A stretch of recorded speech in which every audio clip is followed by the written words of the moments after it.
All right, everybody. Good morning. Welcome back. We've got a lot of cornerbacks to get through today. We're going to get through the day 3 projected cornerbacks today, and then we are going to move to the nickel corners tomorrow. So if you're wondering where some guys are, they're probably coming tomorrow. If you don't see them here or in yesterday's videos, I probably decided to silo them as slot only, just so in case anyone's wondering.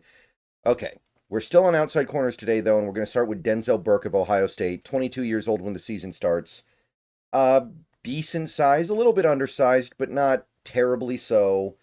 Tested okay, 40 was a little above average. 10-yard split was really good.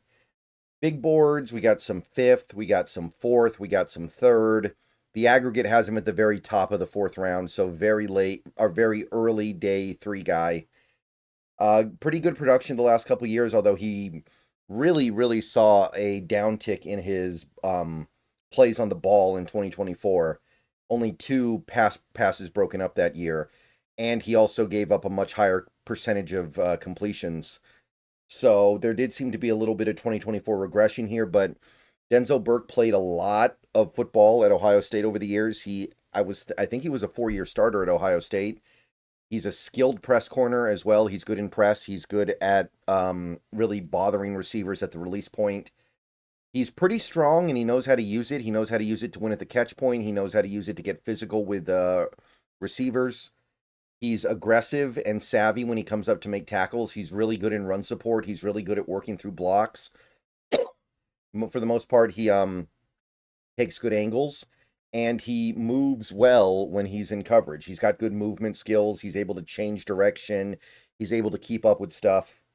So Denzel Burke, pretty good prospect in many regards. Now, he is a little indecisive, and I think that, especially because I think he's a zone corner at the end of the day, you need to be a little more decisive if you want to make plays. That's probably a big part of the reason why his plays on the ball went down so much in 2024. You've got to be willing to trust your instincts and go. He doesn't have speed, so as the play goes on longer and longer, his ability to keep up in man coverage is severely challenged, which is why I don't think he should really be a man corner. But if you put him in man, if the play lasts more than a few seconds, he's going to have issues. His click and close is not quite as snappy as I think it needs to be. And just overall, I think that he is meant to stay in zone, and that's fine. But I don't know how much man flexibility there is here. And remember, one thing I pointed out positively about him is press. How much can you use that? I mean, never mind the fact that his arms aren't super long, so press might be a little bit hard anyway. There is press zone, of course. There are schemes that utilize press zone, but you lose something when you go to the pro level. So, very experienced. He's got decent measurables. He's got a good amount of things to build on. He's got a nice little foundation as a prospect, but he does have a good amount of weaknesses as well. I think he's worth a day 3 selection, though. I like what I see enough here to be worth a day 3 selection for sure. I might be willing to spend a very late third round pick on him. I'd say any time past the top 100 would be okay. But more realistically, I'm kind of in the fourth round on Burke. It's very close, though, between like the back end of the third or the top end of the fourth. I think the aggregate has about the right beat on him personally. I think right at the top of the fourth round is about right for Burke. Okay, so that's our first corner today. Let's move on to our next guy here, Dorian Strong. So Dorian Strong of Virginia Tech, 23 when the season starts. Pretty good height, 6'1", but he is lean. He's very lean and he's got short arms, so he doesn't have all the benefits of height.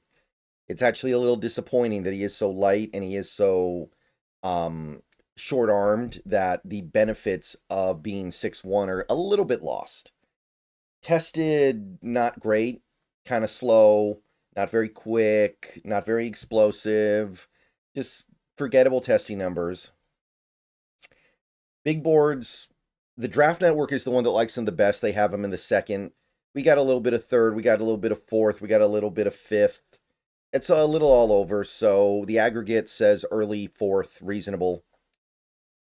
Last 2 years, he's been relatively productive. He actually had a year in 2023 where he allowed 9 completions on 33 targets. That's really good. He's got 5 interceptions over the last 2 years. He's got 14 passes broken up. Pretty good coverage metrics overall, right? Like less than 50% completion by a pretty decent margin over the last 2 years. Graded pretty well. So the strengths with him, he's been good in press in college. I don't know how that is going to carry over, but I do think that he is pretty capable in press. He's got good ball skills. He's tough at the catch point. He's good at reaching in and making a play at the last moment. He's good at jumping the ball at the last second, acting like the ball is his. He hangs with the receivers well through a route. He's able to stick with them as they're running a more complex route. He's got the reactive athleticism and change of direction that you need. He's good at reading the eyes of the quarterback and going where the ball is going to go based on what he has seen with his eyes. Always a valuable skill. And he's a technically good tackler. And that is something that we as Seahawks fans are kind of valuing right now. And I think just generally speaking, he's got good instincts. He knows how to read a play. He knows where the play's going, and he knows how to put himself in position to stop the play. So good stuff here with Dorian Strong, for sure. Good foundation to build on here. Now, he's not a great athlete, like I said. He doesn't really have the speed or quickness or explosiveness. So, like in the pro section, I said hangs with the receivers well through a route, which implies he's good at man coverage. I don't know how good he's going to be at man coverage at the pro level against better athletes, faster players, speedier players, more creative route runners. Sometimes I think he trusts his instincts too much and gets tricked, and because he's not very fast, he can't afford to get tricked, man. He cannot afford to get tricked. If he gets tricked, he's beat. It's hard for him to catch up.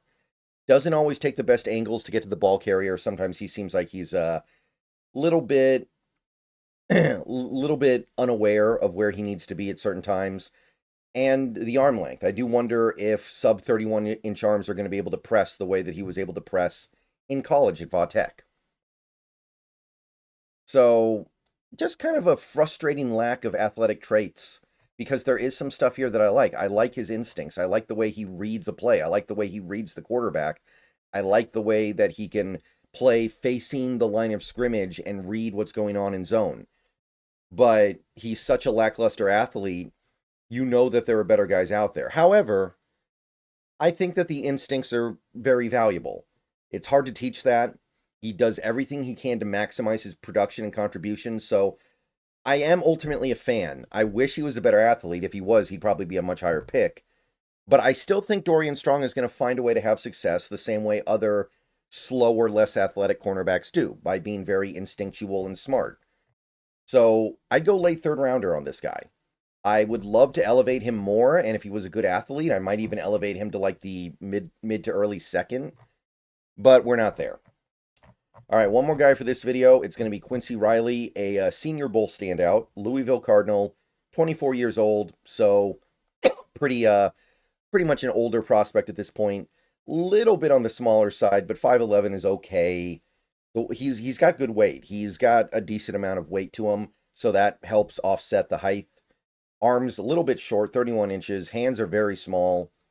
Didn't test great, just kind of mediocre, workable. 4.48, 1.54, 10-yard splits, okay. Big boards, we got a 5th rounder, we got a 3rd rounder, we got a 4th rounder. A little bit up and down. Aggregate has him in the mid-4th-ish. Pretty good production the last couple years. 25 passes broken up, which is actually really nice. And he's allowed less than 50% completion when targeted the last 2 years. Now, I know his PFF grade took a big dive in 2024, but there was still some good stuff here. So what I can say about Quincy Riley in the positive would be he's very good in zone coverage, really good instincts, really good reading of plays. If you allow him to face the play, he's going to give you good stuff. Solid athlete. I know he only did his 40 time at the combine, but overall, I do think he's a good athlete. He played corner a lot in college. I think he was a 4-year starter. Coverage numbers were consistently like sub 50%, which, I mean, I take that pretty seriously, man. That's pretty dang good. He turns a lot of his turnover opportunities into turnovers. Like, if he has an opportunity to take the ball away, he's probably going to take it away. Really, really good. He's got potential to play in man defense as well, I think. I think he could be a good man corner because he's got good reactive athleticism. I think he could be good on the outside and the inside as well. So this guy is very flexible. This guy should find value many places. Inside, outside, zone, man. He can do it all, I think. We won't know for sure for a while. And he was great at the Senior Bowl. Now, where he struggles would be tackling and run support, and I don't know how much better that stuff is going to get. He's not... The good thing is he's not super small, but some of these corners just, they're not good at it, and they're never going to be good at it, and he could be one of those guys. It's hard to know for sure, but tackling and run support needs work. He didn't run very fast at the combine, which is disappointing because he looks fast on tape, so that makes you wonder if maybe he won't look so fast when he's not playing at Louisville. When he's playing better competition, maybe he won't look so fast. He's lacks strength, which means he can't really press effectively. Consistency is a little bit of an issue with him, I think.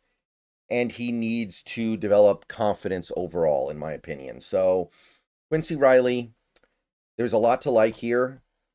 He's got to really figure out something he's got to hone. If it's going to be his confidence, he's got to hone the confidence. And the confidence can allow him to break on his zone reads better and more. So I like him in much the same way that I liked Strong just now.